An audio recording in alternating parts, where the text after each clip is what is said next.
Good morning. It's Wednesday morning. I'm so sorry I did not have an opportunity to read to you last night for part 6 of Wonder, but I'm doing that this morning, and that'll be available for you to listen to and answer this evening or later this afternoon. So, part 6 of Wonder. Part 6 of Wonder. And just a reminder, we talked about precepts in class on Monday. So I went back into the book and I looked at exactly what Mr. Brown said a precept was. And he said a precept equals rules about really important things. Okay, so rules for really important things, that means something to us. All right, so let's see if we hear any more precepts.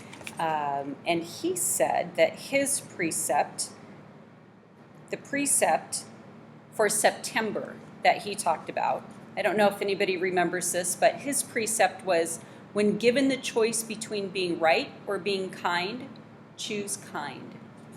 Okay, so a little food for thought. But here we go, Wonder Part 6, Padawan. That night, I cut off the little braid on the back of my head. Dad noticed first. Oh, good, he said. I never liked that thing. Via couldn't believe I'd cut it off. That took you years to grow, she said, almost like she was angry. Why did you cut it off? I don't know, I answered. Did someone make fun of it? No. Did you tell Christopher you're cutting it off? We're not even friends anymore. That's not true, she said. I can't believe you would just cut it off like that, she added snottily, and then practically slammed my bedroom door shut as she left the room. I was snuggling with Daisy on my bed when Dad came to tuck me in later. He scooched Daisy over gently and lay down next to me on the blanket. So, Augie Doggie, he said, it was a really okay day. He got that from an old cartoon about a Dashan named Augie Doggie, by the way. He had bought it for me on eBay when I was about 4, and we watched it a lot for a while, especially in the hospital. He would call me Augie Doggie, and I would call him dear old Dad, like the puppy called the Dashan Dad on the show. Yeah, it was totally okay, I said, nodding. You've been quiet all night long. I guess I'm tired. It was a long day, huh? I nodded. But it was really okay? I nodded again. He didn't say anything, so after a few seconds I said, it was better than okay, actually. That's great to hear, Augie, he said quietly, kissing my forehead. So it looks like it was a good call Mom made. You're going to school. Yeah, but I could stop going if I wanted to, right? That was the deal, yes, he answered, though I guess it would depend on why you wanted to stop going, too, you know. You'd have to let us know. You'd have to talk to us and tell us how you're feeling and if anything bad was happening, okay? You promise you'd tell us. Yeah. So can I ask you something? Are you mad at Mom or something? You've been kind of huffy with her all night long. You know, Augie, I'm as much to blame for sending you to school as she is. No, she's more to blame. It was her idea. Mom knocked on the door just then and peeked her head inside my room. Just wanted to say goodnight, she said. She looked kind of shy for a second. Hi, Mama, Dad said, picking up my hand and waving it at her. I heard you cut off your braid, Mom said to me, sitting down at the edge of the bed next to Daisy. It's not a big deal, I answered quickly. I didn't say it was, said Mom. Why don't you put Augie to bed tonight, Dad said to Mom, getting up. I've got some work to do anyway. Good night, my son, my son. That was another part of our Augie Doggie routine, though I wasn't in the mood to say goodnight, dear old Dad. I'm so proud of you, said Dad, and then he got up out of the bed. Mom and Dad had always taken turns putting me to bed. I know it was a little babyish of me to still need them to do that, but that's just how it was with us. Will you check in on Via? Mom said to Dad as she lay down next to me. He stopped by the door and turned around. What's wrong with Via? Nothing, said Mom, shrugging. At least that's what she would tell me. But first day of high school and all that. Said Dad. Then he pointed his finger at me and winked. It's always something with you kids, isn't it? He said. Never a dull moment, said Mom. Never a dull moment, Dad repeated. Good night, guys.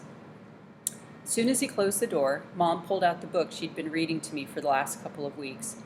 I was relieved because I really was afraid she'd want to talk, and I just didn't feel like doing that. But Mom didn't seem to want to talk either. She just flipped through the pages until she got where we had left off.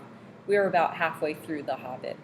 Stop, stop, shouted Thorin, said Mom, reading aloud, but it was too late. The excited dwarves had wasted their last arrows, and now the bows that Bjorn had given them were useless.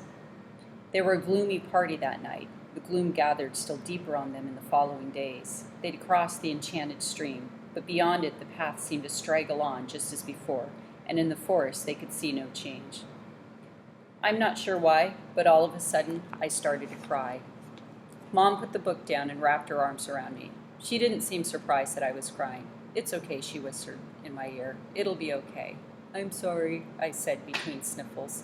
"Shh," she said, wiping my tears with the back of her hand. "You have nothing to be sorry about." "Why do I have to be so ugly, Mom?" I whispered. "No, baby, you're not. I know I am." She kissed me all over my face. She kissed my eyes that came down too far. She kissed my cheeks that looked punched in. She kissed my tortoise mouth. She said soft words that I know were meant to help me, but words can't change my face. Wake me up when September ends. The rest of September was hard. I wasn't used to getting up so early in the morning. I wasn't used to this whole notion of homework, and I got my first quiz at the end of the month. I never got quizzes when Mom homeschooled me. I also didn't like how I had no free time anymore. Before, I was able to play whenever I wanted to, but now it felt like I always had stuff to do for school. And being at school was awful in the beginning. Every new class I had was like a new chance for kids to not stare at me. They would sneak peeks at me from behind their notebooks, or when they thought I wasn't looking. They'd take the longest way around me to avoid bumping into me in any way, like I had some germ they could catch, like my face was contagious. In the hallways, which were always crowded, my face would always surprise some unsuspecting kid who maybe hadn't heard about me. The kid would make the sound you make when you hold your breath before going underwater, a little sound.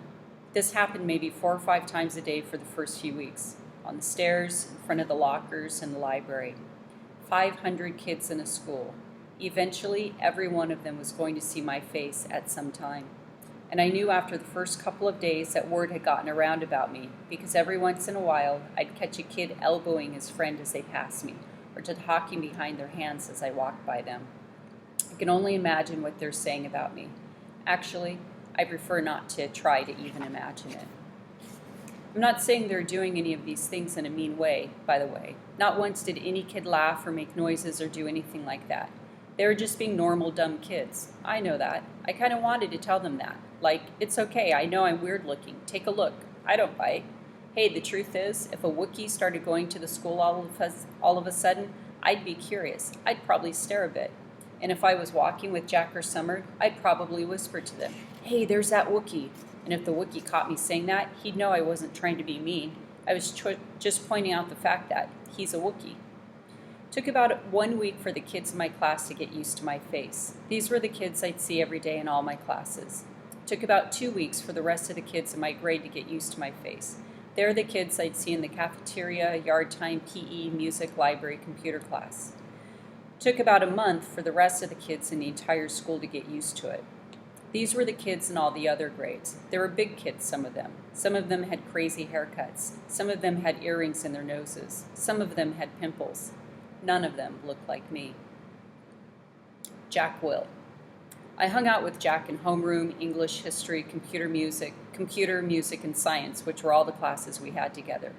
The teachers assigned seats in every class, and I ended up sitting next to Jack in every single class. So I figured either the teachers were told to put me and Jack together, or it was a totally incredible coincidence. I walked to classes with Jack too.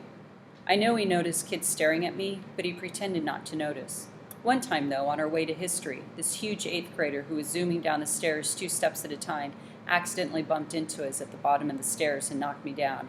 As the guy helped me stand up, he got a look at my face, and without even meaning to, he just said, "Whoa." Then he patted me on the shoulder like he was dusting me off and took off after his friends. For some reason, me and Jack started cracking up. "That guy made the funniest face," said Jack as we sat down at our desk. "I know, right?" I said. He was like, "Whoa." I swear he wet his pants. We're laughing so hard that the teacher, Mr. Roche, had to ask us to settle down. Later, after we finished reading about how ancient Sumerians built sundials, Jack whispered, "Do you ever want to beat those kids up?" I shrugged. "I guess. I don't know. I'd want to. I think you should get a secret squirt gun or something and attach it to your eyes somehow. And every time someone stares at you, you would squirt them in the face. With some green slime or something," I answered. No, with slug juice mixed with dog pee." "Yeah," I said, completely agreeing. "Guys," said Mr. Roche from across the room, "people are still reading." We nodded and looked down at our books. Then Jack whispered, "Are you always going to look this way, August? I mean, can't you get plastic surgery or something?" I smiled and pointed at my face. "Hello, this is after plastic surgery." Jack clapped his hand over his forehead and started laughing hysterically. "Dude, you should sue your doctor," he answered between giggles. This time, the two of us were laughing so much we couldn't stop, even after Mr. Roche came over and made us both switch chairs with the kids next to us. Mr. Brown's October Precept. Mr. Brown's precept for October was, "Your deeds are your monuments."